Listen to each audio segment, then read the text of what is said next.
भाई जो एडवोकेट की तैयारी कर रहे हैं, जूनियर एडवोकेट जिसे मैं कहूँगा, देखिए मैं भी एक एडवोकेट हूँ और मुझे लगता है कि जो लड़का या लड़की एडवोकेट बनने का सोच रहे हैं तो मैं उनको यही बोलूँगा कि यार कैंसिल कर दीजिए आप, क्योंकि यदि आप एडवोकेट की तैयारी करते हो तो कम से कम आपको 10 साल का समय चाहिए इसमें, और 10 साल में आप कुछ और बन सकते हो। मुझे लगता है कि एडवोकेट नहीं बनना चाहिए, क्योंकि यदि आप किसी एडवोकेट पे जाओगे, सीनियर एडवोकेट, वो इतने मादरचोद होते हैं कि वो आपको सिर्फ फ्री में काम करा लेंगे मगर वो बैठने के लोड़े पैसे नहीं देंगे आपको।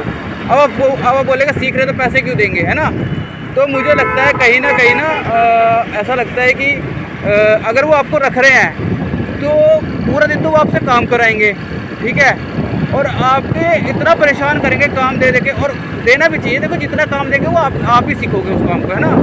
मगर मुझे लगता है कि जब सुबह से लेकर शाम तक उससे काम करा रहे हैं ना आपसे, तो ज़्यादा नहीं तो उनसे 100 रुपये तो उन्हें देने ही चाहिए। ज़्यादा नहीं तो मैं कह रहा है यार, कम से 100 रुपये में होता कुछ नहीं है, मगर कुछ तो देना चाहिए, क्योंकि आप भी मेहनत कर रहे हैं और वो आपसे मेहनत करवा रहा है, ठीक है।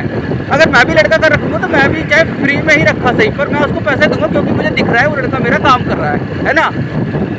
और आप ये देख लीजिए, ये साले सीनियर एडवोकेट ऐसे होते हैं कि करोड़ों रुपए गाड़ी में घूम ले, करोड़ों रुपया कमा लें, पर आपको 100 रुपये देते हुए ना ऐसी गांड फटेगी इनकी जैसे आपने इनके दोनों गुर्दे मांग लिए हों, ठीक है।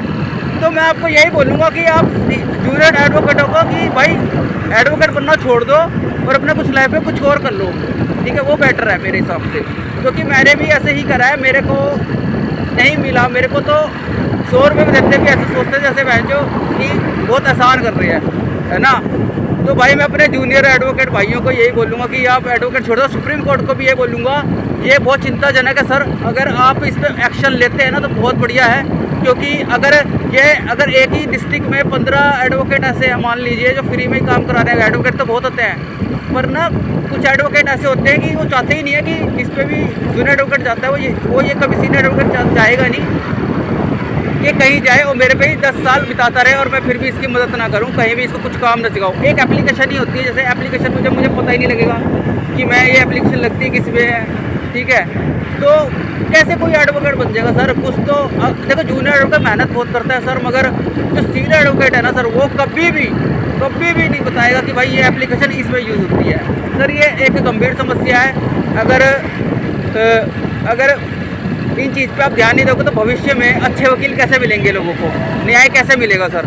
तो सुप्रीम कोर्ट को मैं यही कहना चाहूँगा सर, जल्दी से जल्दी एक्शन लिया जाए और वकीलों को, सीनियर वकीलों को, उनको ये कहा जाए कि यदि आप कोई भी जूनियर एडवोकेट रखते हैं तो उनको कम से कम